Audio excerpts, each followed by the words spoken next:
es injusto que unas personas que cometieron un delito en el país sean juzgadas en otro y condenadas a penas que ni siquiera existen en Colombia.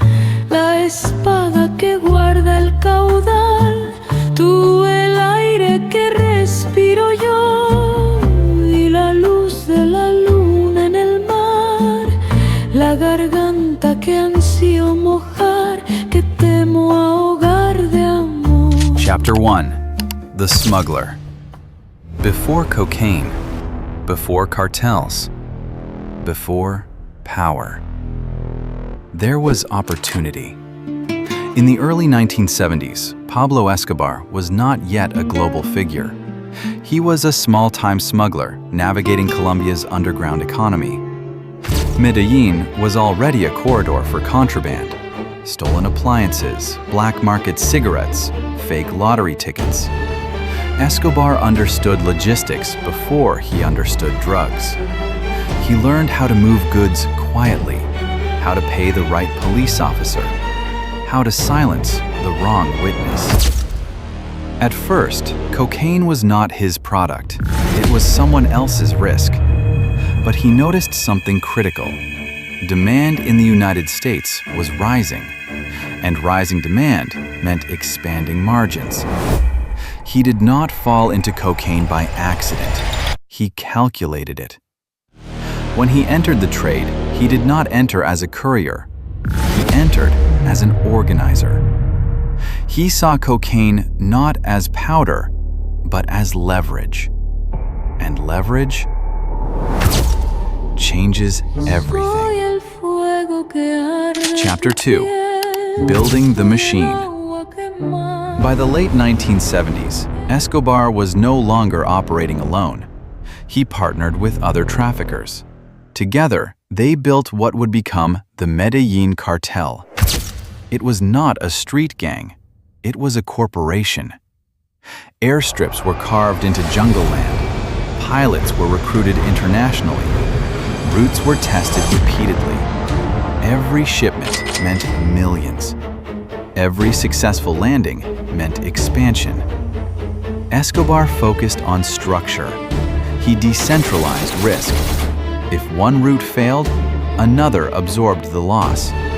If one associate was arrested, another replaced him. He built redundancy into crime. At its peak, the cartel controlled nearly 80% of the cocaine entering the United States. Money stopped being the objective. Control became the objective. And control required fear. Chapter 3. Silver or lead. Escobar understood something most criminals never fully grasp. Fear is more efficient than loyalty. Loyalty must be earned. Fear can be imposed instantly. His policy became famous.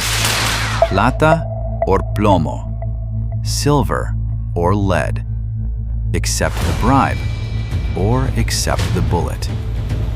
Judges who resisted were assassinated. Police commanders who refused cooperation were targeted. Politicians who supported extradition were threatened. And when threats failed, violence escalated. Car bombs detonated in city centers. Newsrooms were attacked. Entire streets felt the shockwaves of intimidation. This was not random brutality. It was strategic messaging. Escobar did not need to eliminate everyone. He needed to eliminate a few, so that the rest would calculate their options carefully.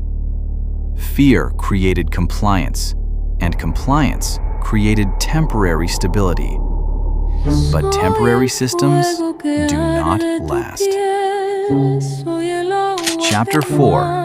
The People's Hero. While bombs exploded in Bogotá, in Medellín, something else was happening. Escobar built houses for the poor. Entire neighborhoods were constructed with cartel money. Soccer fields were funded. Food was distributed. Medical bills were paid. To thousands of families, he was not a criminal. He was a provider. Children played on fields that carried his name. Mothers thanked him publicly. This duality strengthened his myth. How could a man who built homes also destroy lives? But the answer is simple. Charity does not erase violence. It reframes perception. Escobar did not help out of generosity. He invested in protection. If the police entered certain neighborhoods, residents warned him. Loyalty was manufactured, not earned. And myths are powerful shields until they crack. Chapter 5. War Against the State. By the mid-1980s, Escobar was no longer operating in the shadows. He was confronting the state directly. Extradition to the United States became the central issue. For Escobar, extradition meant loss of control. In Colombia, he could negotiate. In the United States, he would be isolated. So he declared war. Judges were assassinated in daylight. Police stations were bombed. Political candidates were executed. In 1989, a commercial airplane exploded mid-air. The intended target was a presidential candidate. Instead, civilians died. The message was unmistakable. If the government pushed, the country would bleed. Escobar believed chaos would force compromise. And for a moment, it nearly worked. Fear paralyzed institutions. But something shifted. Public outrage grew stronger than intimidation. And once the public turns, even fear begins to lose power. Chapter 6. The Prison He Designed. In 1991, Escobar made a calculated move. He surrendered, but not unconditionally. He negotiated his own imprisonment. La Catedral, a prison he designed. It had a soccer field, a bar, private rooms, guards he personally selected. From the outside, it appeared as justice. From the inside, it functioned as headquarters. Meetings continued, orders were given, money still moved. But power inside a cage is still limited. When rivals were tortured and killed inside La Catedral, the illusion collapsed. The government prepared to transfer him to a real prison. Escobar reacted quickly. He escaped. Again. But this time, the escape did not restore power. It exposed weakness. Chapter 7. The Hunt Begins. After escaping La Catedral, Escobar was no longer the hunter.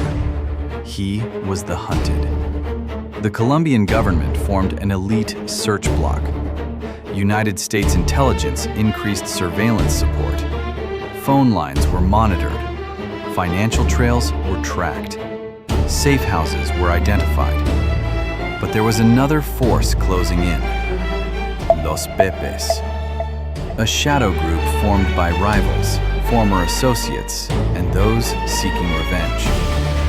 They did not negotiate. They eliminated. Lawyers were assassinated. Business partners disappeared. Properties were burned. This was no longer a single war. It was pressure from every direction. Escobar still had weapons. He still had money. But he no longer controlled the pace. And when you lose the pace, you lose the game.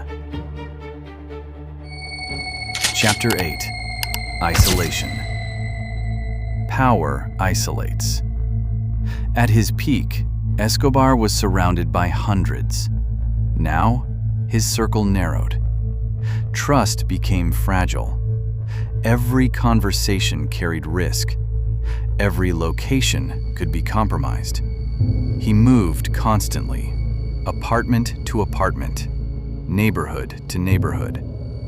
He began calling his family more frequently, especially his son. The tone changed, less commanding, more emotional. Control was slipping, and emotion creates mistakes. For years, Escobar had weaponized fear. Now, fear was inside him. And internal fear is far more dangerous than external enemies. Chapter 9. The Last Call. December 2nd, 1993. A phone call lasted slightly too long. Signals were traced. Location confirmed. A middle-class neighborhood in Medellín. Search units surrounded the building. Escobar realized, too late. He attempted to flee across the rooftops. Gunfire echoed through narrow streets. For a moment, chaos. Then silence. Within minutes, it was over. The man who once destabilized nations lay on a rooftop. No ceremony, no negotiation, no empire. Just concrete and consequence. Chapter 10.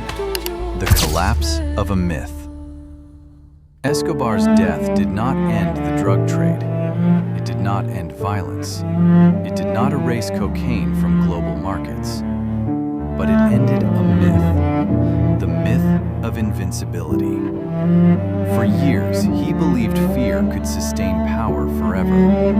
He believed money could bend systems permanently. He believed control could be engineered without limits. But systems built on intimidation collapse. Not suddenly, but inevitably. Fear creates obedience. It does not create stability. Violence creates dominance. It does not create permanence. In the end, Escobar was not defeated by a single bullet. He was defeated by excess. Excess of ambition. Excess of violence. Excess of belief in his own immunity.